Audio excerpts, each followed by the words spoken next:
Pernah Bu Mega jadi presiden juga. Ya mungkin baru demokrasi kalau PDI menang pileg dan pilpres. Iya, Saya justru kena tuding sebagai pengatur kalsiopoli. Loh, saya cuma menjelaskan data-data sosiologis dan ilmu politik. Anda mengatakan Ganjar 17%, Mr. Q. Sebetulnya kan itu kan agak mengherankan juga ketika memilih Mas Ganjar pakai kaidah sains, ketika kemudian ternyata kedodoran melawan Pak Prabowo bukan ke sains yang dibatasi. Menurut Mr. Q 10 tahun Pak Jokowi berkuasa, yang paling menikmati siapa? PDI Perjuangan. Dan menurut saya itulah demokrasi. Bagaimana Anda berinteraksi, berkomunikasi, dan bekerja untuk rakyat, gitulah. Hakim yang tertinggi itu adalah rakyat, itu demokrasi. Ya. Kalau dia nggak bodoh. Anda bilang rakyat itu bodoh, lalu Anda kalah, berarti Anda yang bodoh. Karena Justru itu sedang menunjukkan bahwa Anda tuh bodoh banget. Karena menurut Karena kalau saya, Anda pintar dan rakyat bodoh, maka Anda bisa bikin rakyat itu pilih Anda. iya makanya. Saya menganggap rakyat itu pintar. Iya, makanya sulit diyakinkan. Iya. Itu memilih Anda. Dalam permainan sepak bola kan formasi 4 striker ini sempat populer. Hah? Tapi di tahun pernah. Total football. Tapi di tahun 60-an. Pantesan gua nggak tahu. 70-an Iya, dulu. iya. Ya kan? Di era sepak bola modern udah nggak dipakai. Bobby Charlton, Iya. George Best ini kan. 4 striker 4-2-4. Itu. Pas mengenal offside gitu kan, nggak boleh back passing, back pass lagi, udah nggak main 4-2-4 lagi orang kan. Iya. Kalau dulu kan, Back pass bisa diambil bola. iya bola bisa diambil dulu back pass kan, diambil 4-2-4 formasinya dulu Mr. Q. Iya. Nah artinya sebuah tren formasi pun itu sangat tergantung kepada rule of the game dan semangat zaman kan. Menurut Mr. Q apa yang membuat PDI Perjuangan gitu dalam konteks ini Bu Mega itu memilih strategi kayak begini untuk merespon apa sebenarnya gitu? Apakah dialognya dengan Pak Prabowo pasti akan tertutup, pasti akan susah untuk berdialog sama Pak Prabowo? Yang saya tahu ya, elit ini kalau dialog sama Pak Prabowo kayaknya relatif lebih gampang gitu. Kalau mikronya kalau kita lihat kan dari Mas Hasto misalnya mengatakan peristiwa-peristiwa dan dinamika politik yang sekarang terjadi itu menggambarkan awal-awal masa Orde Baru. Ketika Partai Golkar dimenangkan oleh Pak Harto, gitu kan? Pidatonya udah mirip ya Iya. suaranya. Yang kedua, tulisan Bu Mega sendiri kan Oke. di Kompas, pidato Bu Mega. Kita masuk kepada era kegelapan demokrasi. Gitu. Ini ada kecurangan terstruktur dan sistematis. Dan saya pernah bilang, kalau nggak salah di sini juga, bahwa Bu Mega itu melihat seolah-olah situasi sekarang ini sama dengan masa Orde Baru. Nah, PDI Perjuangan itu mentalitasnya pada hari ini adalah mentalitas sebagaimana pada masa Pak Harto dulu. Tapi kan gini Mr. Q, kalau hari ini kayak Orde Baru kan pemenang pemilunya PDI udah 3 kali nih. Ya, Ini pertanyaan aja ya. Iya. Artinya kan Iya. Menang pemilu ya. menang pemilu loh. Legislatif, iya. Iya kan? Iya, Dua iya. kali Dua kali punya presiden. Iya. Artinya kan kalau jadi Orde Baru sekarang kan efek berhari-hari nih. Efek berbulan-bulan, bertahun-tahun, bermusim-musim. Bahkan sejak Bung Karno disingkirkan sama Pak Harto kan, Iya kan? perlawanannya 98 gitu. Iya kan? Iya, Ini kan proses panjang. Apa kalau kita mendefinisikan hari ini outputnya seperti apa? Iya. Kan ini melalui berbagai macam dinamika Iya. yang saya selalu sangat kritis. Iya. Orang yang teriak A ternyata bagian dari A selama ini gitu loh maksud saya. Ya itu kan mungkin counter argumen terhadap apa yang diargumentasikan Mas Hasto. Nggak, dan kenapa bisa Bu sampai ke Mega. kesimpulan itu gitu loh maksud saya menurut Mr. Q. Ya saya juga bingung. Oh, Saya ini kan sekarang sedang berperan sebagai psychologist at the distance. Psychologist at the distance. Jadi Iya. mencoba membaca isi kepalanya Bu Mega ya dari jauh. Iya, makanya dari jauh Mr. Q ngelihat apa dengan twist sehingga outputnya teksnya adalah yang tadi itu. Kenapa konteksnya hilang? Kalau konteksnya bahwa PDI tiga periode Iya, ini iya. menang pemilu, ini yang ketiga Iya. ditambah 2 kali punya presiden dan pernah Bu Mega jadi presiden juga. Ya mungkin baru demokrasi kalau PDI menang pileg dan pilpres.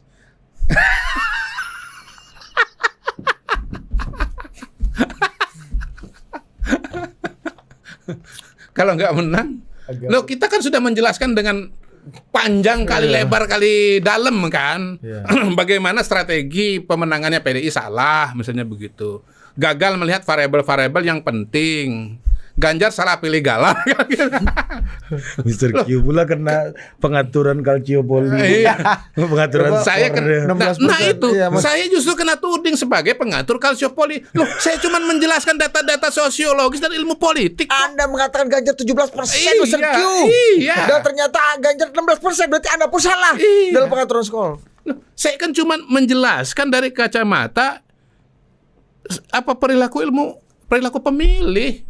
Gitu loh. Tapi kan Anda juga dituding. kacamata pendukung 02. Iya.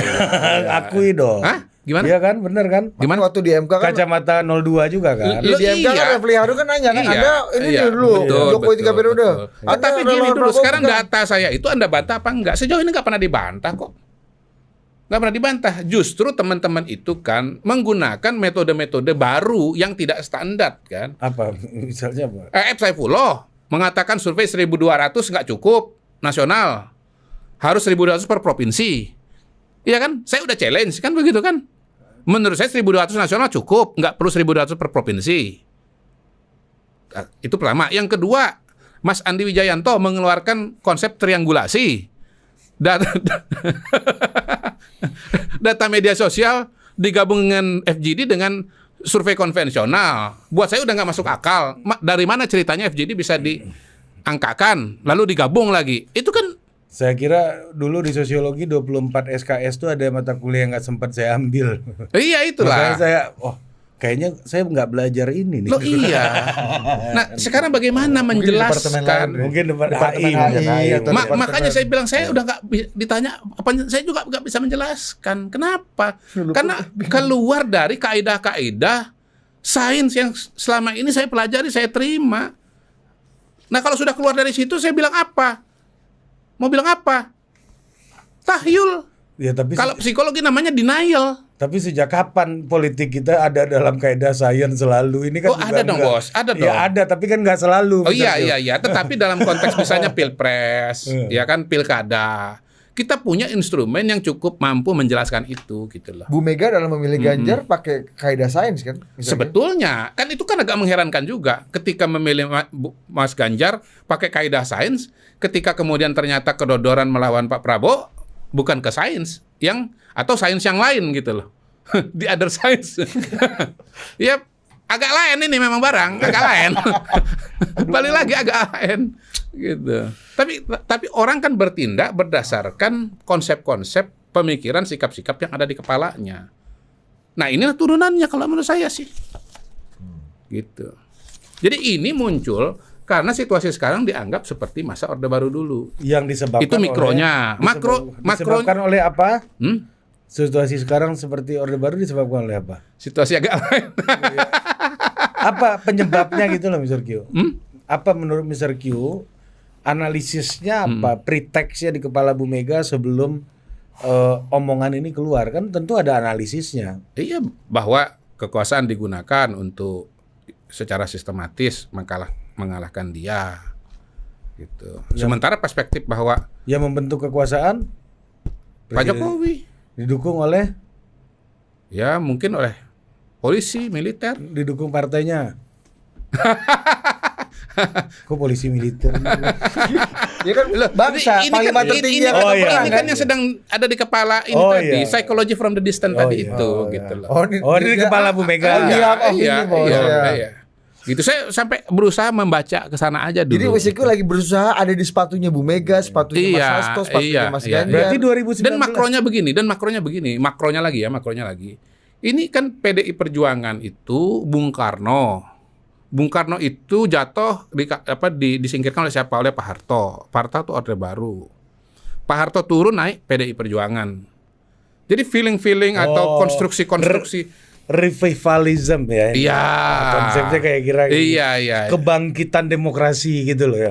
Iya, ini kebangkitan salah. Ini sampai level tertentu kalau kita pakai narasinya Mas Hasto, ini revivalisme Orde Baru. Iya. Walaupun yang dilahirkan oleh kader PDI Perjuangan yang bernama Jokowi. Dan menghasilkan presiden yang namanya Prabowo Subianto, yang menantunya Soeharto. Itu. Jadi justru ini adalah perlawanan terhadap revivalisme Orde Baru itu. Oh, mantap juga Iya. ya. Ngeri. Yang dilahirkan sendiri oleh Bu Mega. Iya kan? Aku berhentilah pada analisa isi kepalanya Bu Mega dulu. Enggak, maksudku gini Iya, loh, iya, yang iya. aku nggak ngerti sampai hari ini gitu Ya, misalnya ya.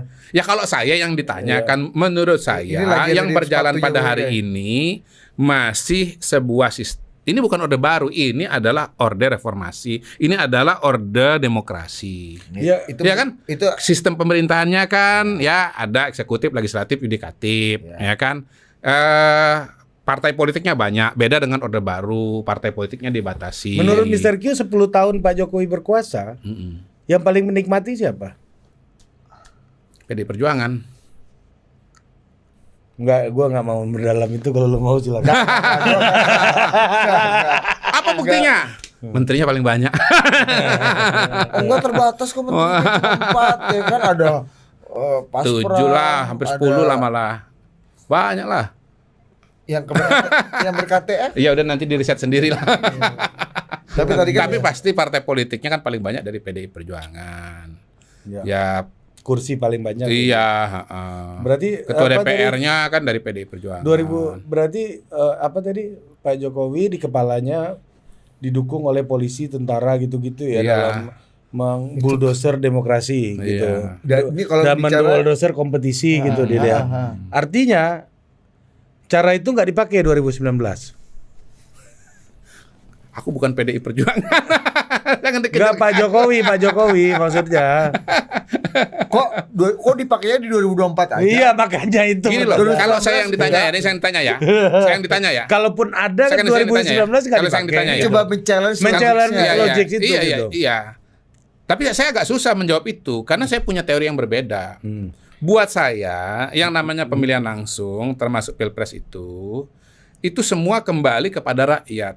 Rakyat itu evaluasinya bagaimana kepada para calon, kepada petahana kalau ada petahana. Tapi kan ada yang bilang, Evaluasi yang bersifat rasional, bersifat psikologis. tapi kan ada yang bersifat bilang sosiologis. rakyatnya bodoh katanya.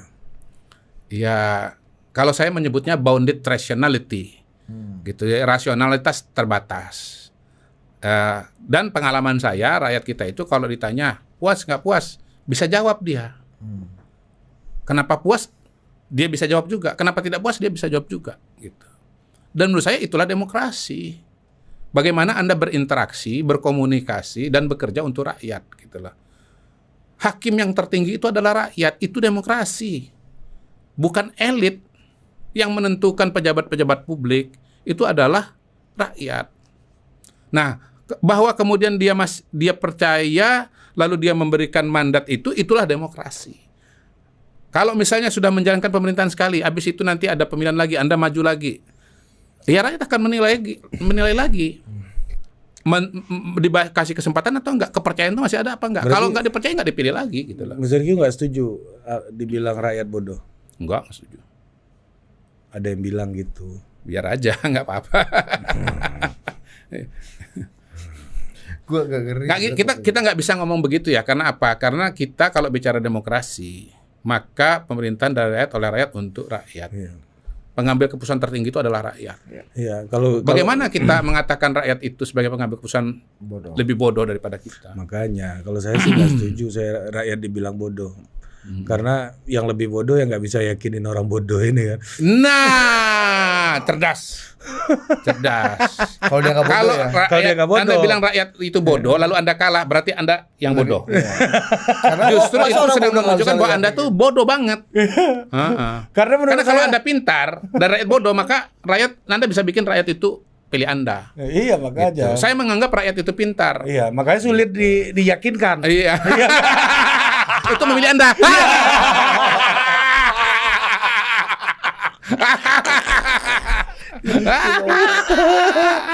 Tawa polarisasi deh. Sergio. Oke, kesimpulan kita ya. Rakyat pintar ya. Pintar. Nah, karena dia nggak milih Anda. Apa Sergio? Apa? Rakyat sangat bodoh apa pintar. enggak? Rakyat bodoh apa enggak? Hah? Rakyat bodoh kalau milih Anda. Karena dia nggak milih Anda, dia pintar. Dia pintar maka nggak pilih Anda. Iya. Harusnya lebih gampang. Iya dong. Mr. Q. Sederhana, itu penting banget tuh. Iya. Kalau Anda rakyat memang bodoh dan Anda pintar, maka Anda bisa bikin rakyat pilih Anda. Mr. Q. Kalau Anda nggak bisa bikin pilih Anda dan dia pilih yang lain, berarti dia pintar. Emang logiknya kan harusnya lebih gampang meyakinkan orang bodoh kan daripada orang pintar kan? Siapa? Lebih susah meyakinkan orang pintar kan? Lebih Daripada susah orang yang meyakinkan orang pintar. iya gak sih? Kan kalau lu anggap rakyat bodoh. Iya makanya Iya kan? makanya rakyatnya pintar karena dia nggak berhasil meyakinkan rakyat tadi itu. Ntar gue cari siapa yang bilang begitu yang dimaksud sama hari ini. Gua mau ngomongin. Ntar gua cari. Gua mau ngomong apa namanya? Suatu hari di DPR kita datang sama Budi nih. Ada satu orang politisi ya. Ini politisi senior. Ngamuk-ngamuk. Itu udah susah itu money politik apa. Iya, rakyatnya dibodoh-bodoh nih. Nggak bisa gua ngomong nih sama orang-orang bodoh ini katanya kan. Satu dapil orang bodoh semua katanya kan. Terus ada politisi senior lainnya gitu kan, yang Mr. Q pasti tahu orangnya. Dia bilang gini, ya kalau mereka bodoh kamu tipu dong. Kamu aja nggak berhasil nipu kok. Kalau kamu berhasil nipunya suaramu kan banyak, suaramu nggak ada katanya.